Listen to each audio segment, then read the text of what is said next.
Few stars have shone as fiercely or faded as fast as Edwin Valero, the Venezuelan southpaw with a flawless 27-0 record, all by knockout. Valero was a phenomenon, a man who perfected the art of destruction.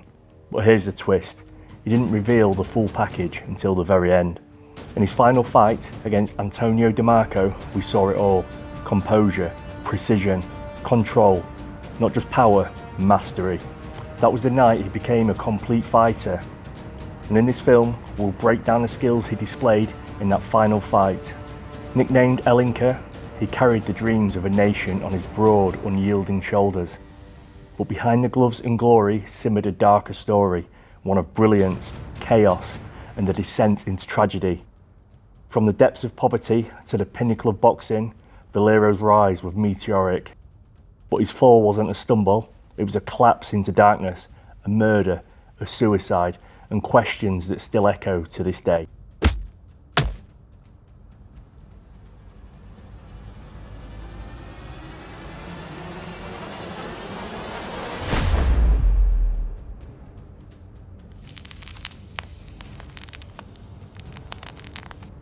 Born December 3rd, 1981, in Venezuela, Edwin Valero entered a world of hardship. Life was a brutal contest of survival. At 7, his father walked out, leaving his mother, Eloisa, to fend for her children alone. She uprooted them to La Palmita, a marginally better corner of their fractured world. The town overflowed with peril. Pickpockets darted through alleys. Kidnappers struck without warning, and drug dealers peddled escape. It was an environment that forged Valero early, luring him into its undertow. By 9, he was sipping liquor, stolen from street vendors. By 11, he'd graduated to drugs. School became a memory by 13, replaced by the hustle of selling fruit under the scorching sun and the thrill of running with gangs after dark. Then, fate intervened. Edwin stumbled upon free boxing lessons at a ramshackle gym run by Francisco Morichito Rodriguez. A gold medalist who'd once known glory used his fame to establish a small boxing gym. A coach there, Oscar Ortega, saw the spark. He became both mentor and coach. Ortega indulged him shamelessly, excusing his missteps. The gym became a place, a dream of escape. Yet the streets still beckoned. Valero trained with a ferocity that left jaws slack. Sparring sessions turned into wars, his punches carrying a menace that seemed personal, his power a thunderclap. He didn't just spar, he wanted to send you home broken. By throwing the first few shots, he would destroy the opponent. And he was right. Just go out there. It's not just play with him. But you know what, Dougie? He went out there and he tagged him. Valero tore through opponents in the amateur ranks, compiling a record of 86-6 that turned heads across Venezuela. Amid these triumphs, love entered the frame. He met Jennifer Finol, a local student with a quiet grace. Their connection was instant, but disaster was ahead. On February the 5th, 2001, with plans being made to turn professional, on a motorcycle, no helmet, he crashed, his head hitting the back windshield ahead. A cerebral hemorrhage followed, then surgery, his boxing career in jeopardy, and shadows looming. Rumours emerging of drugs, domestic abuse, mood swings. But, against all odds, on July the 9th, 2002, a 5'6", 126-pound lightning bolt exploded onto the professional boxing scene. Valero stepped through the ropes and obliterated Eduardo Hernandez in under 2 minutes. A debut so violent it rattled the walls. He didn't just win, he announced himself violently. Next up, Danny Sandoval.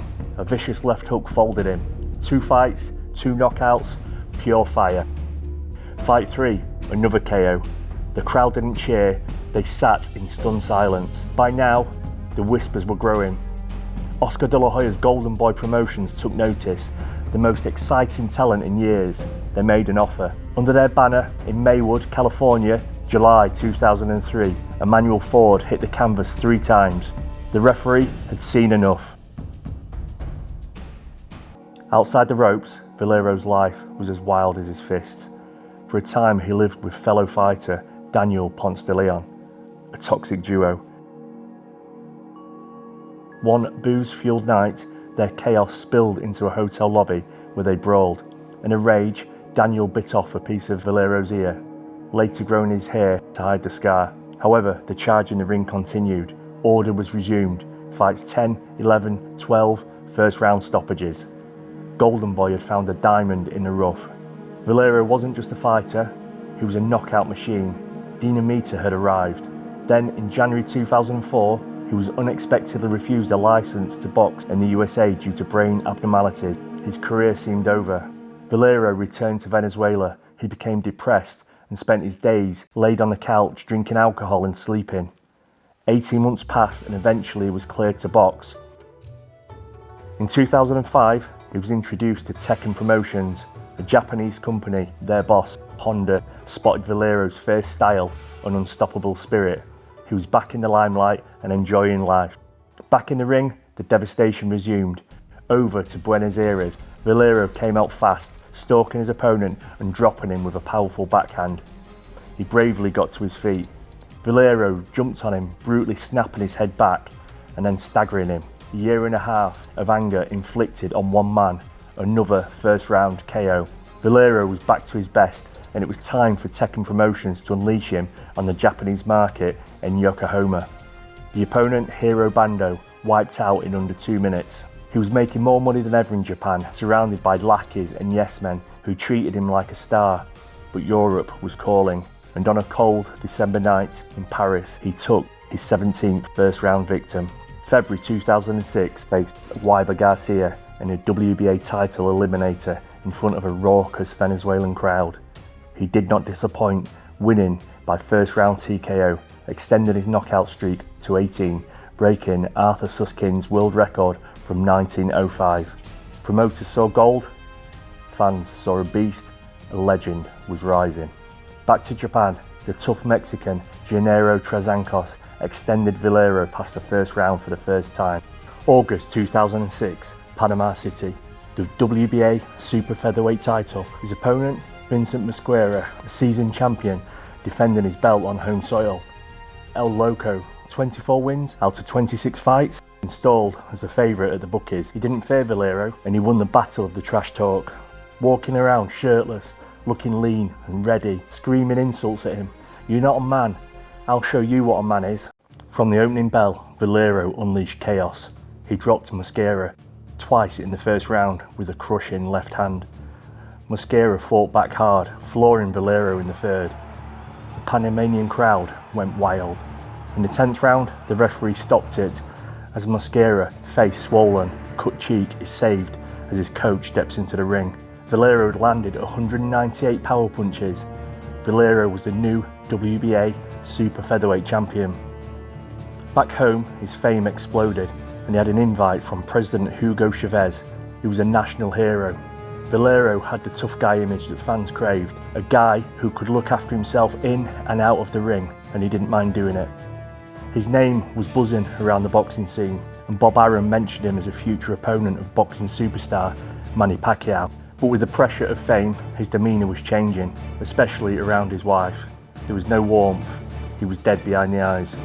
Jennifer was subdued around him too, silenced, unable to go out alone, kept under lock and key at all times. Inside the ring, the momentum continued.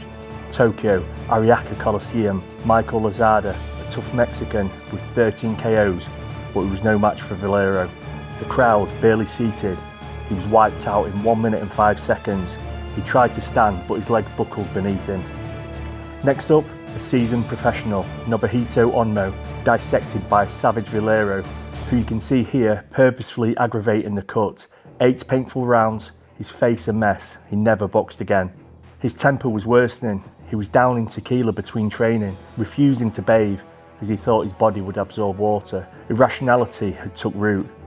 June 12, 2008, Tokyo, the Shimida fight. New coach Kenny Adams in his corner, but Valero's brutality unchanged. In 2008, he vacated the belt to move up to lightweight, seeking new challenges. He craved big fights in the USA. Good news was on the horizon. Later that year, a surprise court ruling in New York meant that he was granted a license to box in Texas, and he moved his family over to Las Vegas. He worked his way around local gyms, training like a man possessed and sparring anyone he could get his hands on. Tall, southpaws, right-handers, dirty fighters, bring them on. And knocking out anyone who got in his way. He's one of those freaks of nature, you know, that has that power. You just got out of his way. Here comes that guy. Get out of the way. Get out of his way. The way his demeanor was in the gym, he was possessed. He was like a demon when he came into the gym. Boxing was buzzing. His old promoter, Oscar De La Hoya, was coming out of retirement to fight Pacquiao. Being the southpaw, they hired Valero, who had a knack of mirroring his style. After 2 days, Oscar's brother ordered Kenny to get this monster out of my gym. By now, and with his fame growing, he needed an American promoter, and in February 2009, Valero signed with Bob Arum's Top Rank. The question lingered, would his power hold up? April 2009, Austin, Texas. Across the ring stood Antonio Pitalua. 40 knockouts to his name and a pencil mustache that made him look like a 50s nightclub singer. Deceptive looks, dangerous hands. WBC lightweight title was on the line. Authorities told Valero, don't wear Chavez. His reply, Venezuelan shorts and a tattoo of Hugo Chavez on his chest. When the bell rang, politics disappeared and the violence took over. Valero came out blazing, speed, ferocity. 42 power punches in under 2 minutes. In just 49 seconds of round 2, Pitalua had hit the canvas and stayed there. The lightweight division had its answer. Valero's power wasn't just real, it was lethal. 25 fights, 25 knockouts. Reports of cocaine and alcohol abuse were everywhere. Those who trained alongside Valero remembered the unmistakable stench of alcohol on his breath. The warning signs were no longer subtle. Behind the scenes, the cracks were widening. Trouble wasn't just brewing, it was escalating.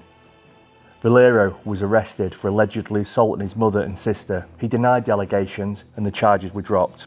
But the incident added more fuel to an already burning narrative, one of volatility, paranoia and spiralling chaos. And still, the show went on. November 2009, his next defence against Hector Velasquez, a rugged, dirty fighter. Velasquez gave him a hard night, elbows, headbutts, low blows, but Valero, bleeding and gritting his teeth, broke him down. The Antonio DeMarco versus Edwin Valero fight on February 6, 2010 in Monterrey, Mexico was for the WBC lightweight title. Valero, 26-0, all KOs, faced interim champ DeMarco, who came into a party atmosphere, followed by Valero looking focused and ready.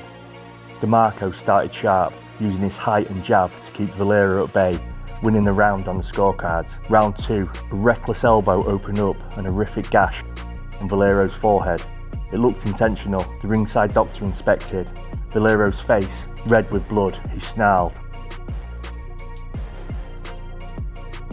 Round 3, Valero's pressure intensified, catching DeMarco with flurries.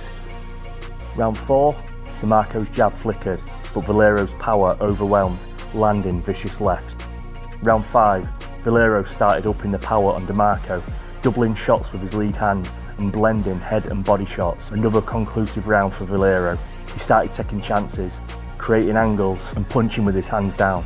Round 8, DeMarco's resilience faded further. Round 9, DeMarco battered with huge shots, couldn't continue. His corner stopped it. Valero won by TKO. 27 fights, no losses. Held aloft by his corner, draped in his Venezuelan flag, he screamed and hollowed. Valero had boxed better than ever. The skills he'd neglected on the way up had returned.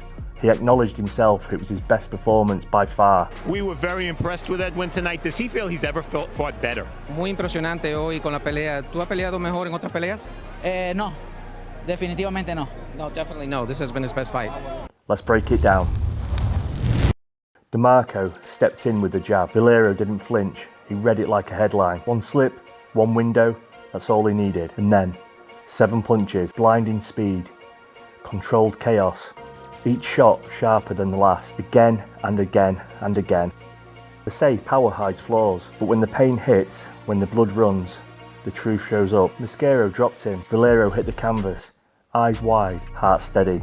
He didn't stay down, he got up and came back harder. Against DeMarco, a gash on his forehead, cut over the eye, blood everywhere. He didn't blink, he didn't back off.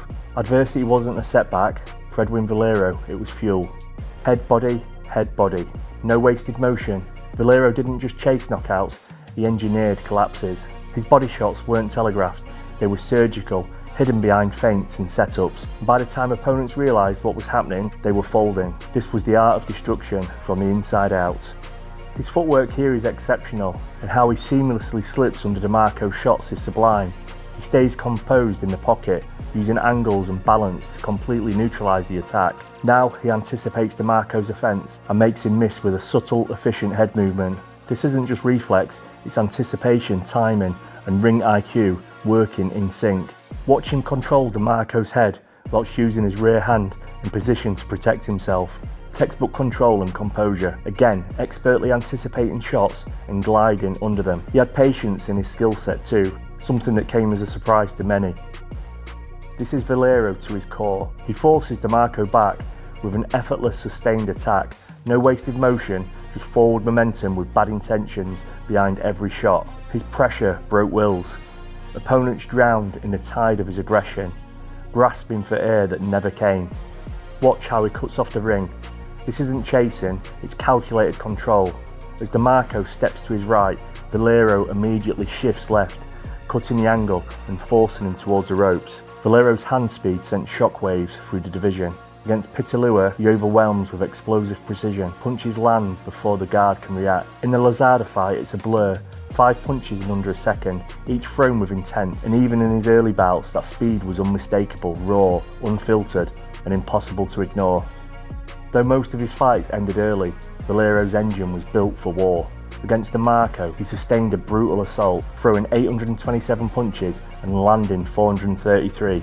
His stamina wasn't just endurance, it was a relentless hammer, breaking DeMarco down round by round. By the 8th, DeMarco could barely keep his head up. Meanwhile, Valero's energy never dipped. He pressed forward like it was round 1. Valero didn't just throw punches, he unleashed storms. Every combination was violent, purposeful and precise. He flowed from head to body, shot to shot, with a rhythm that overwhelmed and broke opponents. Offense wasn't a moment, it was a barrage. There was a savage edge to Valero. Winning wasn't enough, he wanted to hurt. He'd hit and hold without hesitation, target a cut without remorse, and keep throwing even after the towel had come in, or if a man was down. Mouthpiece out, fight pause, not for Valero. For him, the show never stopped, not until he was pulled away. He sparred as hard as he fought. You know, he hit so hard, man. He hit hard. He hit the same as hard in the first round than the last round. Who was the most epic? Edwin Valero. Why? He hit the hardest, man. Hardest puncher ever. 27 fights, 27 stoppages, that says it all. Dinamita was more than a fighter, he was a force of nature, blinding speed, knockout precision, and a fearless heart into the legacy of destruction. His fights were testaments to the art, brutal, beautiful, and unforgiving. After his win over Antonio DeMarco, his paranoia worsened. He fought with his family, feared underworld pursuit, and admitted drug addiction. In March 2010, Jennifer was hospitalised with bruises, a punctured lung and bite marks. On the way to the hospital, Edwin jumped out of the car, fearing he'd be arrested. Missing for 5 days, he turned up at the hospital drunk, high, threatening and abusive. 3 days later at court, Jennifer refused to testify and said she'd fallen and the bite marks occurred in a separate incident. It wasn't Edwin, she said. They left court together. A psychiatric report diagnosed him as unstable and impulsive with drug dependency. No particular drug of choice now, a cocktail of marijuana, cocaine, ecstasy and crack. Edwin and Jennifer arrived at the Hotel Intercontinental in Valencia, checking in at 11:39 p.m. on April the 17th. His mind a storm of paranoia. It compelled him to demand the staff scour beneath the bed for intruders. At 1:35 a.m, Edwin and Jennifer ascended to room 624, her fate unknown. By 5:30 a.m, Valero descended to the lobby, his voice eerily calm, unravelling the unspeakable. I've killed my wife. Unhinged, yet steady, he confessed a man undone by his own hands. What unfolded in that room would be sealed forever. Cocaine had consumed him in those final days, fueling a spiralling madness. Paranoia gnawed at his soul. Fears of Jennifer's betrayal, invisible threats from faceless enemies and gangsters, leading to a suffocating web. Edwin Valero has been arrested for allegedly his wife. The 28-year-old is a household name in Venezuela and police have said he was arrested after they found the body of his wife in a hotel where the couple was staying. Arrested and dragged to a cell, he was faced with jeering inmates, their shouts piercing the ear. Alone in his cell, as the guards retreated, he whispered, "I need to talk to somebody." Then, at 1:30 a.m, a cry ran out from another prisoner. Guards raced back to find Valero, lifeless, swaying from his trousers knotted around his neck, in his mouth, crumpled and damp, a photo of Jennifer and their children. On April the 21st, his body was laid to rest. 3,000 mourners surged forward, a sea of grief and reverence, chanting, "Champion, champion, champion." They shoved past one another, desperate to touch the coffin, to graze the shell of their fallen idol. As it sank into the earth beside Jennifer's grave, flowers rained down, and sobs choked the air. The boxing world reeled, stunned into silence. Venezuela wept as a nation. Its media mourned a lost son, whilst American headlines cast cold judgment. The champion was gone, his legacy a jagged scar of glory and devastation. From poverty to the pinnacle of fame, Valero's rise was meteoric. But time, pressure, and unchecked demons cracked the foundation. Jennifer's pain, bruises, bites, silent cries were eclipsed by the roar of his glory. She stayed for their children, tethered to a man spiraling into darkness. Boxing glorifies violence, but what happens when the violence refuses to stay within the ropes? Brain trauma, substance abuse, unchecked rage. Valero's story isn't unique, and that's what makes it so tragic. For many fighters, the true opponent isn't the opposite corner. It's the poverty they came from, the trauma they carry, the chaos they can't keep quiet. Edwin Valero was a comet, brilliant, brief, and ultimately destructive. His record remains untouched, 27 wins, 27 knockouts, a WBC champion, a boxing phenomenon. But his legacy is also a warning, a grim mirror held up to the soul of the sport. Money flows fast, but so does the fallout. Homes fracture under the weight of domestic abuse, fueled by pressure and fury left untreated. Edwin Valero was more than a fighter. He was a warning shot. In boxing, as in life, power without peace can be deadly.